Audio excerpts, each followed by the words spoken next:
मैं नितिन तिवारी, शहर समन्वयक व जिला प्रसिद्धि प्रमुख, नागपुर शहर शिवसेना। वर्तमान में मैंने नागपुर महानगर पालिका में एक विषय दिया कचरे घोटाले का।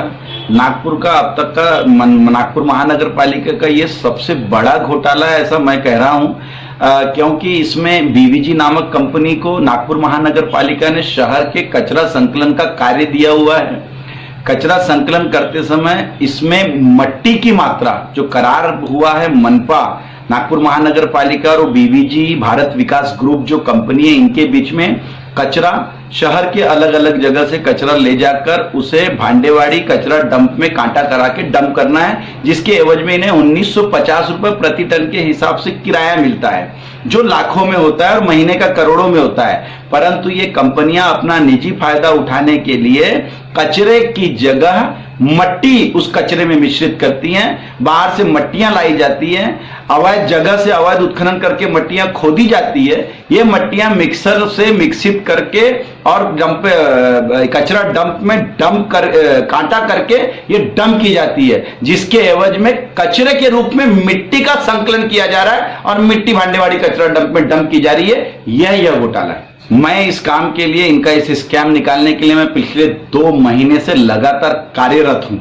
इस 2 महीने के बीच में बीवीजी भारत विकास ग्रुप की पार्किंग स्थल नागपुर महानगर पालिका ने भांडेवाड़ी में दिया हुआ है। उस पार्किंग स्थल में वो स्थल कम से कम वो जमीन 10 एकड़ की है, जो बीवीजी का ग्रुप है उसके ठीक पीछे इन्होंने एक बड़ा गड्ढा किया है, बड़ा मट्टी का खोदकाम किया है, जिसमें अभी पिछले बार शहर के तहसीलदार सूर्यकांत पाटिल साहब के दिशा निर्देशों पे पटवारी अजय चौहान ने उस गड्ढे की मोजनी की, जहां से तकरीबन 170 ब्रास मतलब 17,213 फुट मट्टी निकाली गई।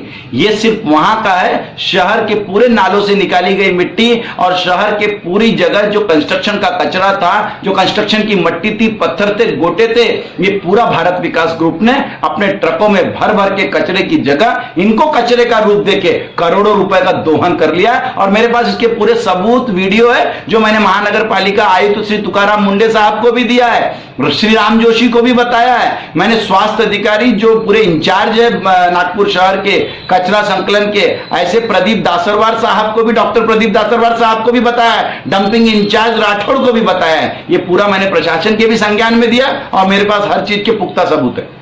मुझे बड़ी उम्मीद थी कि हमारे पास एक बड़े दबंग अधिकारी के रूप में श्री आईएएस ऑफिसर तुकाराम मुंडे जी लाभान्वित हुए हैं और इस नागपुर को मिले हैं, इसलिए थोड़ी सी इच्छा की पराकाष्ठा और बढ़ जाती है। और एक ऐसी इच्छा होती है कि ये ऑफिसर की रहने की वजह से हमें एक अमिताभ बच्चन के रूप में एक नायक मिला है इस नागपुर के लिए, और वो बहुत अच्छा काम करेंगे। ये उम्मीद लेके हम मनपा के पास गए कि नागपुर महानगर पालिका का ये बड़ा घोटाला श्री तुकाराम मुंडे जी आयुक्त महानगर पालिका के द्वारा इस पर कार्रवाई की जाएगी और इन बीवीजी और भारत विकास ग्रुप को इनको घर का रास्ता दिखाया जाएगा और जनता की जो लूट हो रही है पैसों की इस कंपनी द्वारा, उसे रोका जाएगा। और हम ये डेलीगेशन लेके गए, परंतु अधिक व्यस्तता के कारण आदरणीय तुकाराम मुंडे साहब की मुलाकात ही नहीं हो पाई।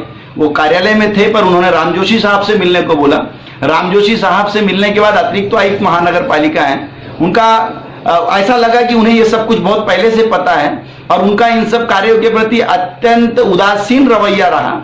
और उन्होंने बोला कि ठीक है, हम देखेंगे, जहां रोज की 20 से 25 लाख रुपए की लूट हो रही है जनता के पैसों की, वहां देखेंगे वाला काम नहीं होना चाहिए, वहां हो जाने वाला काम होना चाहिए। आज की रिपोर्ट है, पिछले 4 दिनों से शिवसेना लगातार आंदोलन कर रही है। इसके पहले 650 टन कचरा आता था और आज का कचरा शाम को 6 बजे तक कचरा 345 टन आया है। On record Rathore dumping yard incharge बता रहे हैं कि 345 टन। इसका मतलब ये 300 टन कचरा या तो शहर में था ही नहीं, या इन्होंने उन कचरे को यदि हिसाब लगाया जाए तो 300 टन कचरा इन्होंने 1,45,817 घरों से उठाया ही नहीं, जिसकी महानगर पालिका को इनको भारी पेनल्टी करने की जरूरत है। यह एक्शन हमें श्री आयुक्त तुकाराम मुंडे साहब से अपेक्षित है। लॉकडाउन है तो बड़े बड़े प्रतिष्ठान बंद है, पूरे मॉल बंद है और सभी जहां से एक बड़ा कचरा निकलता है वो बंद है, सिर्फ घरों के अलावा। और घरों में भी लॉकडाउन में लोग अब अनुपयोगी चीज कर नहीं रहे, इसलिए उनके भी कचरे का औसतन कम हो गया। वीएनआईटी के अध्ययन के नियमानुसार जो अध्ययन रिपोर्ट है उनके अनुसार एक व्यक्ति 350 प्रतिग्राम कचरा निकालता है या उत्पादन होता है। ऐसा घर में यदि 5 मेंबर पकड़े तो 1750 ग्राम कचरा निकलना चाहिए।